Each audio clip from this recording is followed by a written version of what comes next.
হইল একদিকে, ভূত হইল একদিকে। আবার পুত্রারা বিয়া করাইছে, ধনী বেড়ার বাদ বেড়াইলো হবি, সম্পদ বেশি করে দেখিয়া বিয়া করাইছে, ওহাবি বিদায় না গরু ঢুকাইছে। তার শ্বশুর হবি, তার সম্বন্ধে হবি, তার সব খুদামন গোষ্ঠী হবি। ওহাবির পিছে গেলে কি বেটা শুনলে থাকবো? বেটা হবি হয়ে গেছে। এভাবে মেয়েটার আদর করে ফাইল্লা বড় করে এটার হবির পুত্রের কাছে বিয়া দিচ্ছেন। পুতাই হামাইছে ঘরের ভিতরে, হামাইয়া পুতে সিরিকার বাদা, সিরিকার বাদা। সাবধান, সুন্নি আত্মীয়তা করবেন সুন্নির সাথে, ওহাবি করবো ওহাবির সাথে। সুন্নি নামাজ পিছে পড়বেন সুন্নির পিছে। বেশিরভাগ ফেস লাগাইছে একমাত্র কিছু দল মুনাফিক ইমাম, সুন্নি দাবি কইরা ঢুকতেছে, আসলে ওহাবি। চিন্তা করে দেখছে এলাকাটা সুন্নি, ওহাবি কইলে পরিচয় ইমাম হিসেবে রাখতো না। ওহাবির পিছে নামাজ পড়া হারাম, ওহাবিরে দাওয়াত কইরা হওয়া হারাম। এরা যে পেড়ে ভাত খাবে, পেড়ে ভাত খাওয়া হারাম। এরা যে গ্লাসে পানি খাবে, গ্লাসে পানি খাওয়া হারাম। এরা যে কাপে চা খাবে, কাপে চা খাওয়া হারাম। কারণ ওহাবিদের অপর নাম হলো শয়তান। কারণ শয়তানে নজদের জমিনে জন্ম নিছে দুই শয়তান, একটা হইল মুসাইলামাতুল ইবনে কাযযাব, আর একটা হইল মুহাম্মদ বিন আব্দুল ওহাব নজদি। মুহাম্মদ বিন আব্দুল ওহাব নজদির উত্তরসূরি ওহাবি। সহিহ বুখারী শরীফের দ্বিতীয় খণ্ডের মধ্যে আছে, নজদের জমিনে দুই শয়তানের বসবাস, জন্ম হয়েছে। এরা এই দুই শয়তান হইতে পৃথিবীতে ফিতনা পাতা সৃষ্টি হবে, আমার নবীজি বলেছে।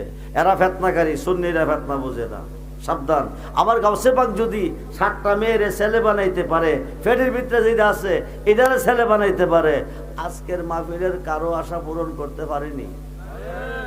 বিশ্বাস আছে? মাহফিলে তাবার কাছে নিও, খিচুড়ি না বিরিয়ানি? আচ্ছা বক্তা, ঠিক আছে, বক্তা করবো। আমার একটা ডিউটি আছে, এটা করে যাই। আমার একটা ডিউটি আছে, এটা করে যাই। ছোট্ট করে একটা গরু দিবেন, একজনে হাতা কলমে লেখা রাখবেন। আব্দুর রহমান রেজবির জীবনে ব্যাট রেকর্ড নাই, খুব মনোযোগ দেন। তাবারকের জন্য, আগামী বছর মাহফিলের তাবারকের জন্য ছোট্ট করে একটা গরু দিবেন।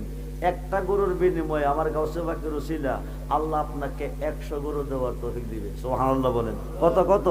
এই একটা গরুর বিনিময়ে 100 গরু দেওয়ার তৌফিক দিবে। গরুটা দিবেন গাউসে ময়দানে মহাশরে। সুবহানাল্লাহ বলেন। আমার আল্লাহ সমস্ত নুরানি পর্দা উঠিয়ে নিবেন, আমার নবীর উম্মতকে এক নজর দেখা দিবেন। এক নজর তাকিয়ে আল্লাহকে দেখে এক নজর তাকাবে, এই তাকানোতে লাখো লাখো কোটি কোটি বৎসর চলে যাবে। কিসের বেহেস, কিসের দুজুক, খবর থাকবে না। সুবহানাল্লাহ বলেন। আল্লাহ হাসরের মাঠে কোন রূপে দেখা দিবে, এই রূপটা বুঝে নিবেন যার যার মুর্শিদ থেকে, যার যার পীর ও মুর্শিদ থেকে আল্লাহ কোন রূপে হাসরের মাঠে দেখা দিবেন, এই রূপটা চিনে নেবেন। সেই নবী আজকের মাহফিলও আছেন, আল্লাহও আছেন। আমরা আল্লাহকেও দেখি নাই, নবীকেও। পৃথিবীর কেউ যদি আল্লাহকে দেখতে চায়, দেখতে হবে নবীকে। কাকে? নবীকে। আর পৃথিবীর কেউ যদি নবীকে দেখতে চায়, তো দেখতে হবে আল বেলায়াতু জিল্লুন নবুয়াত। নবুয়াতের ছায়া হচ্ছে বেলায়াত। পৃথিবীর রাজত্ব দুই ভাগে বিভক্ত, একটা হচ্ছে